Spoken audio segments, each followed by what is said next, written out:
Hi. So what I want to talk about today is the future of enterprise, because I've been in the enterprise space now for about 8 years. I worked for Accenture. I started my own company called SambaStream. I sold it to Alfresco, where I now head up their cloud business. And does anyone know who Alfresco is? I know you do.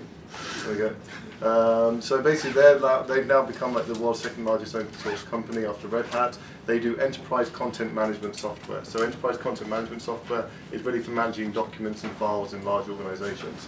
And I really want to kind of start to kind of set the context of what's going to happen with Alfresco's journey and the whole ECM space in general, and how that's affecting enterprises in the direction they're heading in the future of what an enterprise tomorrow is going to look like in the next 5 or 10 years. And hopefully from that we'll get some insights into how we can better serve our customers, the enterprise, and the opportunities that are available for us to build successful enterprise startups. So if you look at the history of the enterprise ECM industry, one of the interesting things is the ECM industry started around 1990 after the IBM PC was created. People adopted the IBM PC like very fast in organizations, started creating all these electronic documents, and then organizations needed a way to manage them. So Documentum was co-founded by John Newton, who's also the co-founder of Alfresco, back in 1990, and they built that. They went IPO in 1996. They then got successfully acquired by ECM. They got acquired by EMC in 2003. for $1.7 billion, so a very successful company. And if you look at the kind of history of the kind of disruption in that space, there was really no disruption during that time. So they went for like 15 years without any major disruption. And then the first real disruption in the ECM industry was Alfresco, also co-founded by John Newton, which kind of disrupted from the bottom up with open source. It commoditized the enterprise content management system. These systems that cost tens of millions of dollars in Documentum now were available for tens of thousands of dollars in Alfresco. And that's where the kind of story changes, because then a couple of years later, the whole industry got disrupted by SharePoint coming in, and that now has a 70% market share in the market, and they disrupted by going in with collaboration as opposed to just general file management.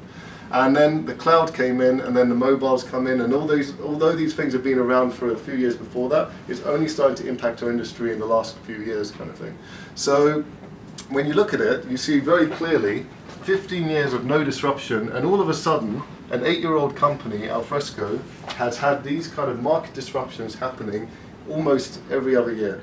And I think this is the new context, this is a new environment that all enterprises are dealing with. You could map this similar kind of graph to pretty much any type of industry. And the reason for that is because innovation is built on the shoulder of giants, and we've got so many innovations that we can basically leverage to launch products faster, to launch companies faster. We all know that a startup today can be started with a credit card versus a few years ago it would have cost millions of dollars to launch the same startup. And because of that, the pace of innovation is accelerating. It took, I think it was 75 years for 50 million people to adopt the telephone about 100 years ago. It took 35 days for 50 million users to download Angry Birds. So the pace of innovation adoption is just going through the roof. And the thing is, it's not slowing down, it's actually accelerating. So in this kind of very tumultuous kind of world, how are enterprises going to adapt to this? How are they going to basically stay relevant when the world is changing extremely fast, new companies are coming into existing spaces and disrupting from the bottom up? And that's really what I'm going to focus on today. What is that enterprise going to look like, and what is the opportunity for us as vendors to kind of serve them? So the first thing is, over the last 15, 20 years, enterprises have been shedding a lot of their fat, their kind of organizational weight. They've been going on a diet of the following things. They've been outsourcing non-core businesses. They're now starting to adopt cloud, so they're getting rid of their data centers and adopting cloud solutions. They're encouraging remote working. I think about 70% of workers today work regularly from home or outside the office. They're adopting social tools like collaboration tools, which is really flattening the organization and allowing people to contribute knowledge no matter where they sit in the organization. Bring your own device, which is like mobile devices. I get to choose the tools I bring to the workplace as opposed to IT telling me what I need to use. And big data is a huge thing, which I'm very interested in as well. And so this diet has enabled enterprises to shed a lot of weight, and they've done that on the on the assumption of efficiency and how do I make my business more efficient? How do I save costs? How do I kind of shed all that non-core kind of operational costs? But I think what's happening now is for the last 20, 30 years, that's really what's been happening. We've been building cargo planes. Cargo planes are really efficient at carrying a lot of cargo, far more efficiently than a jet plane. However, in a competitive battle, a jet plane will always beat a cargo plane. So companies have done a lot of technology investments into how can I make my business more efficient? How can I outsource all my manufacturing to China so I can manufacture things at a lower cost than my competitors? Most businesses have been driven really by efficiency, internally looking at how they can make their processes more efficient. And what I think is happening today is now, because the markets are so disruptive and because innovations are coming out so fast, enterprises are having to shift their focus from efficiency to agility. And the main reason for that is by becoming efficient in one process or one product or one service. If you have a 10-year window without any disruption, you can build that because you don't have any disruptions to kind of come in and do that. But by becoming efficient in one thing, you become very rigid at doing other things. And so now you're going to see enterprises change as they become more agile. And one really good example of this that has grown, is a very good success story about an organization that focused on agility versus efficiency. Does anyone know who the world's largest fashion retailer is? Yeah, Zara. So Zara is a really interesting story. They're 35 years old. They've grown to a €7 billion company, and really how they've outcompeted their competitors is most fashion retailers, they launch seasonal ranges and they optimize their business for efficiency. They optimize it by going to the lowest cost producers out in the Far East, shipping it for 2 weeks over to the West, and essentially they compete on margins and being more efficient and more efficient at getting their products to the customers. Zara took a completely different approach. They put their manufacturing in Europe, they put it in North Africa, where it's a bit more expensive. However, by doing that, they can deliver stock from the factory to the store in like 2 days. So and as a result of that, what it means is, first of all, they launch new products every week. So it's kind of like lean startup for fashion. They launch new products every week, and the successful products that get responded to in the store, they then can ship new products to replace the ones that are selling out within 2 days. And as a result of that, they can maximize the profit across their products. And it's just a completely different way of organizing their business compared to the competitors. And as a result, they've now become the leader in their industry. So what does the future of enterprise look like? So if businesses are starting to look at being more agile versus efficient, what does that enterprise look like? So I think one good analogy for this is with movie studios. So imagine this, back in the 70s, Kung Fu movies were really popular. And back in the 70s, if I had started a movie studio and I built an organization the way most organizations did, that was specializing on delivering the most efficient, cost-productive Kung Fu movies, I would have hired all my directors, I would have hired all of my actors, all my special effects crew, everything, to basically build and deliver cost-efficient Kung Fu movies faster than my competitors. And that's great. So I built a fantastic Kung Fu movie. Then the 80s comes along, and now it's Mel Gibson action movies. So essentially, the whole market's kind of shifted, but I've built this whole business that's basically optimized and efficient for doing Kung Fu movies. And as many people know, that's not how movie studios work. Movie studios are basically a small number of producers that sit in a studio, and their job is to analyze market trends, to follow the consumer taste, to agree on kind of movie pitches. And what they do is when they have new movies, if this year is all about Second World War movies, they bring in the right directors, the right actors, the right film crews, all of those people externally into the organization to build that movie, launch it, and then go on to the next movie, which may be a Spider-Man movie or a superhero movie. So technology aside, because I know they've been very slow to adopt the latest kind of video technologies and all that kind of stuff, they've been very effective at responding to consumer needs by keeping a very small, agile organization where they can bring in the right people, the right organizations to help them launch new products and services to their consumers to meet the demands of today, not tomorrow. So one of the trends I think that's going to happen there is enterprises are going to become smaller. We're going to become, and that doesn't necessarily mean that less people are going to be involved in the enterprise. I think it's going to mean that enterprises, the number of direct full-time employees inside an organization is going to shrink. And we've already seen that with outsourcing and a lot of other trends that happen in the enterprise. But that means that the number of actually directly employed full-time employees in an organization are probably going to get less. And that basically means that the rest of the people that are working on these new products and services that enterprises launch are going to come from third-party freelancers, contractors, and agencies. And so what we're going to end up in is a much more interconnected world of organizations that are working together to serve each other. And actually, if I kind of just compare the advertising industry, so my previous startup was selling collaboration software to the advertising space, and advertising went for a really interesting shift. So before, back in maybe 20 years ago, you went to one agency and they could deliver all your advertising needs. You would go to one agency, they would do everything for you. But the problem is that social media, the internet, all these other different channels came out, and one agency was not capable of delivering all of the different kind of advertising needs of one client. So what you ended up with was a model where the lead advertising agency would basically, you know, win the proposal, win the product for the customer, and then they would bring in third-party agencies to basically help them deliver that campaign. And so basically we moved from this very kind of internally kind of focus where everyone's working for the same company to basically a cluster of these agencies working together to deliver one customer's campaign. Enterprise will be more remote. I mean, remote working is a massive trend now. I think most offices are now hot desking that I actually go into nowadays. There's very few organizations that have like fixed desks. And that really changes the nature of the tools we need. They need to work in any location, any geography. They need to be secure, accessible on mobile devices. And so that really impacts the way that we're using technology in organizations as well. And organizations are going to flatten. So with social tools, social collaborative tools, you know, people, anyone in the organization can contribute to the knowledge and the conversation in the company. And I think one of the reasons why this helps with agility is people on the ground probably have a better view of what's going on than people at the top.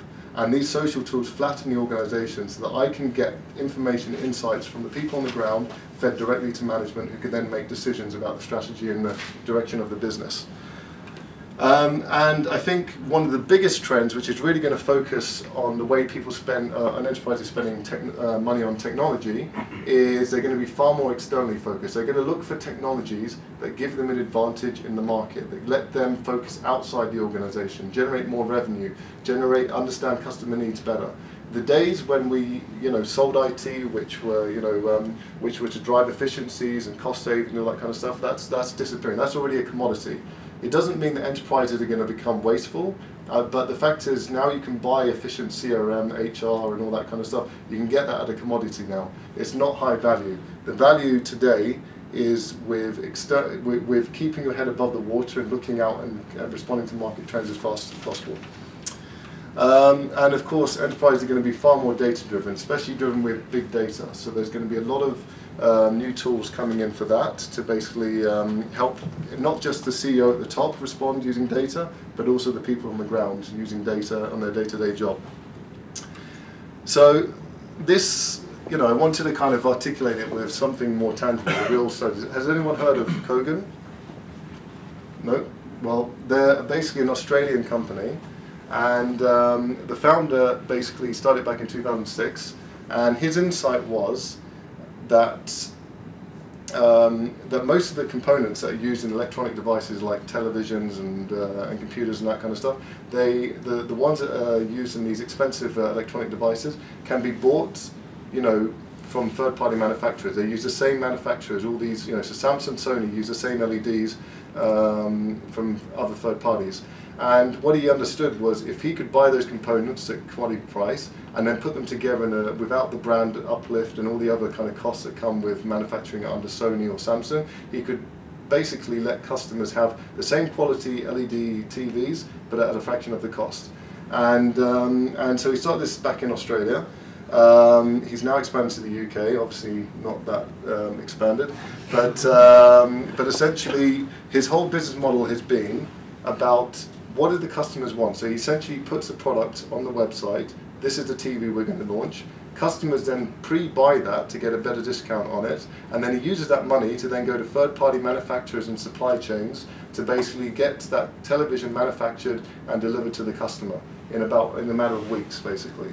And basically, he's grown a $18 million business by about 2010 with only 30 full-time employees. And so essentially, it's very much like the movie studio analogy.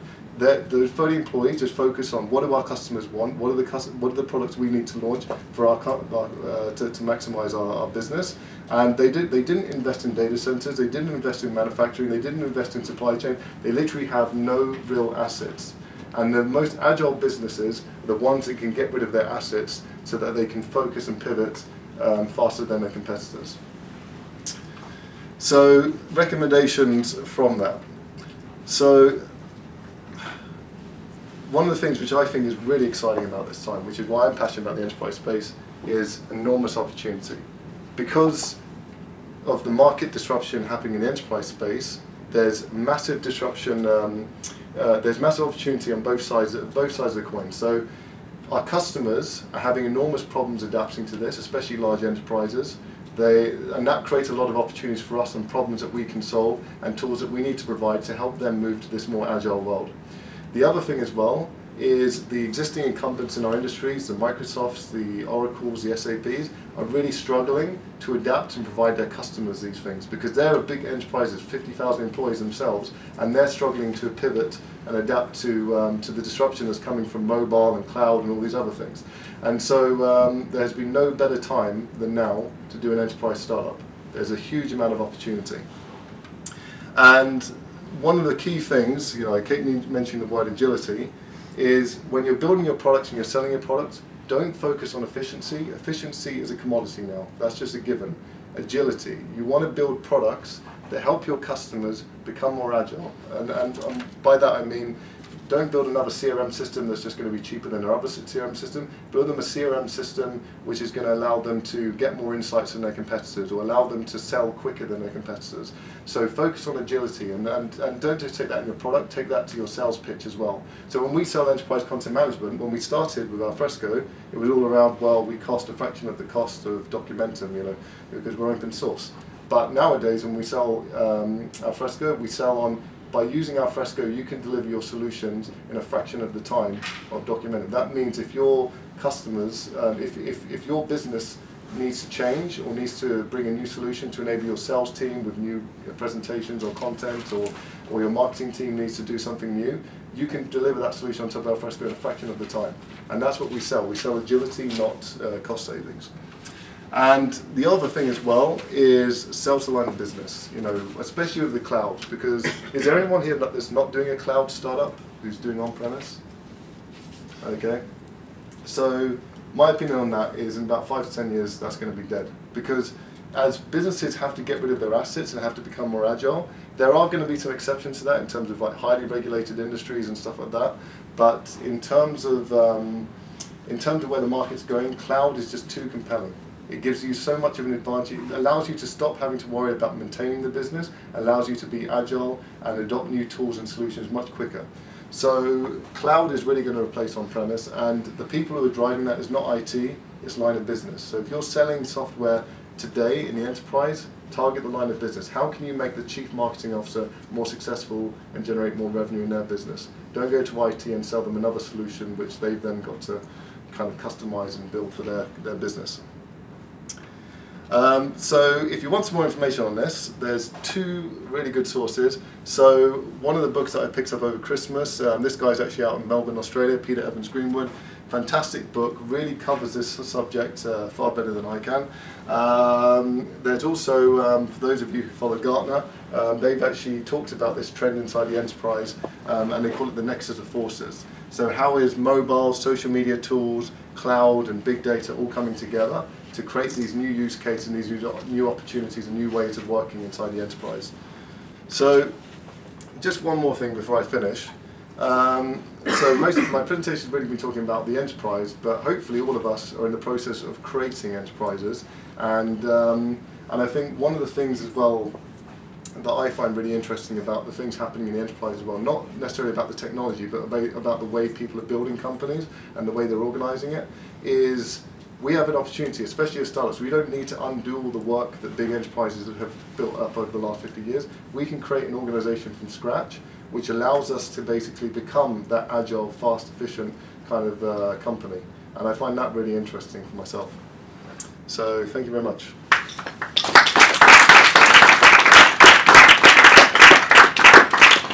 Any questions?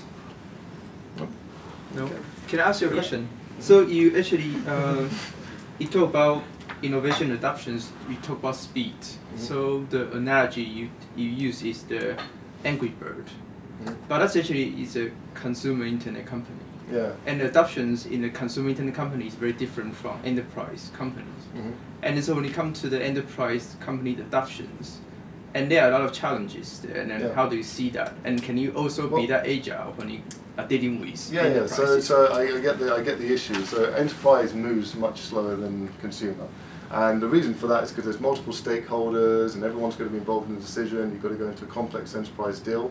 That's definitely the case for big deals. However, at the smaller deals, when you're selling like small tools and stuff like that, you're still selling at the consumer level. You're still selling to that individual and that productivity. So a lot of companies nowadays, what they're doing, so Alfresco, how did Alfresco grow into the second largest open source company? They got into the enterprise using open source. That meant a developer sitting in a company could just download it for free and start playing with it. And then when they played with it, they then told their bosses about it. And then their bosses, next time they had an ECM project, said, oh, we're going to buy Alfresco. So, and out of that, they've built a very successful enterprise business. I think enterprise selling hasn't changed. I've seen a lot of things on TechCrunch recently around like, is it viral, is it not viral, that kind of stuff. I think it's bullshit, to be honest, that it's viral like at the bigger deals. It really depends on the average selling price of your deal. If you're selling a $50,000 kind of software or product or whatever, you are going to end up basically needing enterprise sales reps. It's going to be 6-month sales cycles. There's going to be all those kind of traditional adoption things. If you're selling a $50 a month process, that's on a credit card. That's me sitting in the marketing department saying, I need this tool to help me kind of do that. And that's now how the new wave of enterprise companies are actually doing it. They're getting in at that level, the individual level, which is very similar to consumer, with consumer-like products. And then basically, once they get a few footprints in the organization, they're then combining that up and saying, hey, we can meet your needs at an enterprise scale. Okay. Any other question? Yeah, I just wanted to ask about the experience you had when you were bought by Alfresco. Did you maintain ownership of your baby, as it were, when you went into the organisation? Was it wrenched away from you? Were you happy for it to see it go, or do you still have an involvement in the product that you obviously spent a lot of time? Well, it was pretty easy. We killed it. So I actually had. And how does that feel? Well, at the time, I mean, I had the worst day when I had to, just before we got acquired, I had to sort out all our customers. Like, it's part of the deal was I had to agree with all the customers, because we agreed that, because Alfresco basically they were really acquiring for talent. In the sense that they wanted to basically launch a cloud service. They didn't have anyone in the company that could do it, so that's why they acquired us. And but they wanted to do it using their technology. And although we built on top of Alfresco, we also built this Google Web Toolkit app UI, 150,000 lines of code, which we spent 3 years building, beautiful. And they didn't want to invest in a new UI technology because they already had 2 UI technologies at the time.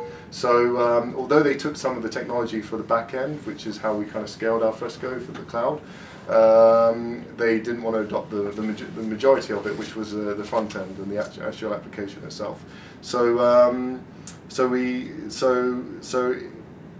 at the time, yeah, it was tough because I had to phone up all our customers in one day. Like, because I didn't realize, I thought they were going to let me, after we got acquired, kind of phone them up for a few weeks afterwards and kind of handhold them through that process. But actually they said, no, we need, by the end of the day you need to tell all your customers. So I literally had to phone up all our customers. Some of them had been with us like right since the beginning, and basically say, sorry, we're closing down the company despite everything. Oh, sorry, we're closing down the service despite everything I kind of promised to the contrary up until that point. So yeah, so that was basically Oh shit! But Yeah. but it was the right decision because Alfresco had a lot of technology. They weren't acquiring for the technology. They didn't want to bring in another product that they had to manage and blah blah blah. You know, and for me, the exciting point of joining Alfresco was, you know, I built a reasonably successful, you know, it was a small business. With Alfresco now, I'm building a multi-million-dollar business for them, and that was the opportunity. It wasn't really about the technology or the product. So you're still getting a lot of, what would be the word, satisfaction out of doing what you're doing for them, because there's a lot of... I mean, you know, it's challenging becoming in as a founder and joining someone else's business. You know, I'm used to kind of setting the vision and having complete control over that and stuff. But yeah, I mean, you know, we're going to go public early next year. It's an exciting time to be in the company. Sure. Yeah. What about data privacy? And for you in particular, content management, I imagine there's probably maybe issues with that when you're dealing with enterprise customers.